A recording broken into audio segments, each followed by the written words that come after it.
Apa yang menjadi konsen Gubernur Jawa Barat? Yang menjadi konsen Gubernur Jawa Barat adalah saya ingin mengembalikan kembali titah dasar bahwa UPI mendeklir diri sebagai bumi Siliwangi. Karena ini sudah mendeklir diri sebagai bumi Siliwangi, maka orientasi saya adalah mengembalikan peradaban itu dari sisi filosofi dasar, tetapi menuju masa depan dari sisi sosiologi, dan menuju masa depan dari sisi teknokrasi. Berpikir saya tentang Siliwangi bukan mengajak pada abad kerajaan, tidak, tapi saya mengajak pada bahwa kita bisa membangun masa depan dengan filosofi dasar yang diletakkan oleh leluhur kita, yang menyatakan diri sebagai bumi tempat berpijaknya spirit silih asa, silih asih, silih asu, nulung kanu butuh, nalang kanu susah, nganter kanu sieun, nyaangan kanu poekeun, dedehan welasan asihan. Prinsip-prinsip dasar pendidikan yang meletakkan Pancawaluya sebagai basic dasar pembentukan karakter manusia Sunda.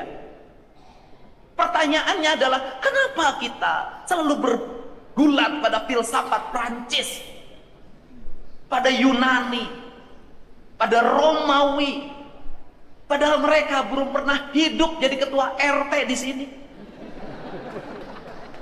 Kenapa?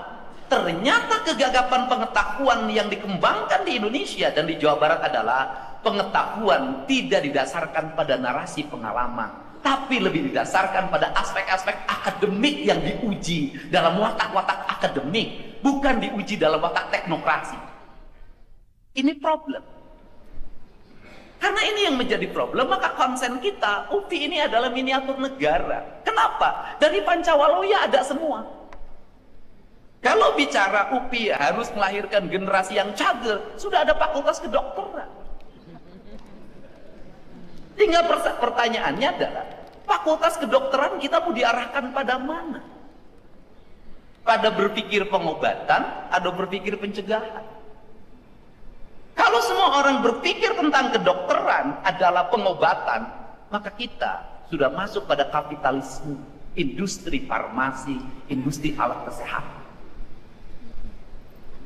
Kalau sudah pada kapitalisme itu, ya buat apa kita mendeklir diri sebagai makhluk bertuhan ketika kita bahagia memberikan resep yang mahal pada pasien kita? Padahal si penerima pasien menderita. Kenapa? Harus menjual sebagian kekayaannya untuk mengobati dan menebus obatnya. Di mana letak ruh ketuhanan di situ? Kan kita harus mulai berpikir itu karena kita mendeklir sebagai negara Pancasila. Nah, kemudian ketika bicara bager, sudah ada Pak Dr. Adi Hidayat yang melahirkan orang-orang bager. Nu bager teh nu kumaha cenah? Nu bager teh hiji anu bigusti ka Allah Subhanahu wa taala, nu katilu nu nyaah ka sasama hirup, nu kaopat nu ngajaga jeung ngariksa alamna, henteu nambang terus-terusan, teu nuar tangkal terus-terusan, teu nguruk terus-terusan. Kemudian benar, ya sudah, ada panduannya, UPI nilai syar'inya tinggi, ya sudah. Kemudian pinter, ya ada fakultas sains, ada matematika, ada fisika, itu ukuran kepinteran akademik.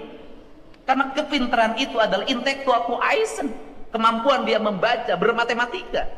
Tetapi pendidikan kita tidak mengajarkan intelektual menjadi emosional, menjadi spiritual. Sehingga ukuran akademik ketika anak naik kelas adalah 4 tambah 4, 8. Bukan pertanyaannya adalah, kamu dibekelin uang berapa dari orang tuanya? 10.000 itu jadi apa? Dibelikan apa yang dilakukan hari ini? Makanan apa yang dimakan? Makanan apa yang dimakan? Unsurnya apa saja? Lemaknya berapa?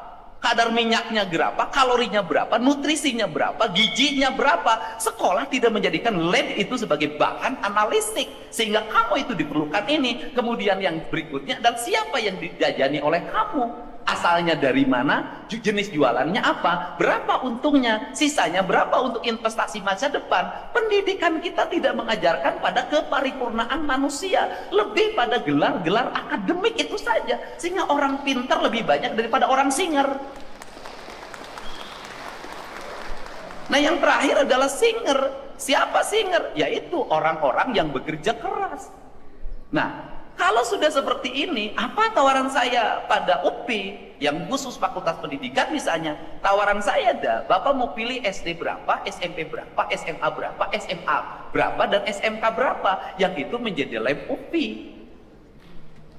Saya siap menyiapkan biaya yang cukup. Bila perlu, anak-anak yang kuliah di sini, perbanyaknya ngajar di ruang kelas. Saya gratiskan kuliahnya, saya biaya hidupnya. Yang sayang juga begitu. Karena bagi saya bahwa di Indonesia ini masyarakatnya, mohon maaf, walaupun para dokter memang mengutamakan membaca, tapi kultur orang Indonesia itu bukan di membaca. Kultur orang Sunda bukan di membaca, kultur ya, budayanya, tapi di mendengar dan melihat. Orang Indonesia, bengkel itu hidup menjadi ahli otomotif itu karena banyak disuruh. Di mendengar dan melihat, otodidak, dia aplikatif. Ahli elektro, bisa jadi ilmu elektronya dia lemah banget, tapi dia punya kemampuan membuat sound system terbaik, membuat radio terbaik, membangun pemancar terbaik, dia bisa menapas gelombang dengan baik. Kenapa? Orang Indonesia itu kekuatannya bukan di intellectual quotient, tetapi di emosional dan spiritual wise. Dia bisa baca sinyal. Nah, apa sih sebenarnya yang bisa menjadi keunggulan bangsa kita? Dipadukan. Bagaimana dipadukan? Membangun sintesa pendidikan pesantren itu dimasukkan dalam sistem kurikulum pendidikan di perguruan tinggi. Apa? Di pesantren diajarin tirakat, diajarin Senin Kemis, diajarin bangun malam, diajarin hormat pada guru, diajarin menggunakan rasa sebagai bentuk basic menangkap seluruh gelombang itu. Bukankah aspek fisika itu adalah aspek gelombang? Gelombang itu kan bisa ditangkap oleh dua aspek, yaitu alat yang memiliki kepekaan dalam menangkap sinyal, menangkap gelombang. Bukankah dalam diri manusia juga terpancar gelombang yang dia bisa menangkap seluruh sinyal itu? Kalau ini dua digabungkan, kita tidak terlalu barat oriented. Kalau kita bisa memadukan pendidikan tinggi, menyatukan antara emosional, intelektual, dan spiritual, Indonesia bisa mengalahkan negara-negara maju. Kenapa? Karena kita unggul di sini. Kenapa? Dia punya kecepatan dalam membaca, tetapi dia punya kecepatan dalam menghitung, tetapi dia juga punya kecepatan dalam membaca masa depan. Kenapa? Dia mampu membaca tanda-tanda perubahan berdasarkan gelombang rasa yang dia miliki. Maka itulah yang disebut dengan ni indung kawaku, ni bapak kajaman, pindah cai, pindah tampian.